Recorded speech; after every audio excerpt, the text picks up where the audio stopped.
व्यापारी का पतन और उदय। वर्धमान नामक शहर में एक कुशल व्यापारी रहा करता था। जब उस राज्य के राजा को उसकी कुशलता के बारे में पता चला, तो राजा ने उसे अपने राज्य का प्रशासक बना दिया। व्यापारी की कुशलता से आम व्यक्ति से लेकर राजा तक सभी बहुत प्रभावित थे। कुछ समय बाद व्यापारी की लड़की की शादी तय हुई। इस खुशी में व्यापारी ने बहुत बड़े भोज का आयोजन किया। इस भोज समारोह में उसने राजा से लेकर राज्य के सभी लोगों को आमंत्रित किया। इस समारोह में राजघराने में काम करने वाला एक सेवक भी आया, जो गलती से राज परिवार के सदस्यों के लिए रखी कुर्सी पर बैठ गया। उस सेवक को कुर्सी पर बैठा देख व्यापारी को बहुत गुस्सा आता है।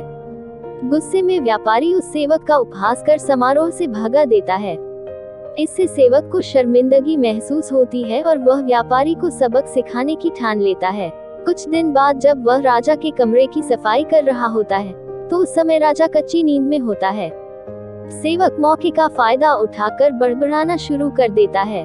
सेवक बोलता है, व्यापारी की इतनी हिम्मत, जो रानी के साथ दुर्व्यवहार करे। यह सुनकर राजा नींद से उठ जाता है और सेवक को कहता है, क्या तुमने कभी व्यापारी को रानी के साथ दुर्व्यवहार करते हुए देखा है? सेवक तुरंत राजा के पैरों में गिरकर उनसे माफी मांगने लगता है और कहता है, मैं रात में सो नहीं पाया, इसलिए मैं कुछ भी बड़बड़ा रहा हूँ। सेवक की बात सुनकर राजा सेवक को कुछ नहीं बोलता, लेकिन उसके मन में व्यापारी के लिए शक पैदा हो जाता है। इसके बाद राजा ने व्यापारी के राजमहल में प्रवेश पर पाबंदी लगाकर उसके अधिकार को कम कर दिया। अगले दिन व्यापारी किसी काम से राजमहल में आता है, तो उन्हें पहरेदार दरवाजे पर ही रोक देते हैं। पहरेदार का यह व्यवहार देखकर व्यापारी को आश्चर्य होता है। वहीं पास में खड़ा राजा का सेवक जोर जोर से हंसने लगता है और पहरेदार से कहता है, तुम्हें पता नहीं तुमने किसे रोका है? यह बहुत ही प्रभावशाली व्यक्ति हैं, जो तुम्हें यहाँ से बाहर निकलवा सकते हैं। इन्होंने मुझे अपने भोज समारोह से निकलवा दिया था। सेवक की उन बातों को सुनकर व्यापारी को सब समझ में आ जाता है और वह उस सेवक से माफी मांगता है। साथ ही वह उस सेवक को अपने घर दावत के लिए आमंत्रित करता है। व्यापारी ने सेवक को बड़े विनम्र भाव से भोज कराया और कहा कि उस दिन जो भी किया वह गलत था।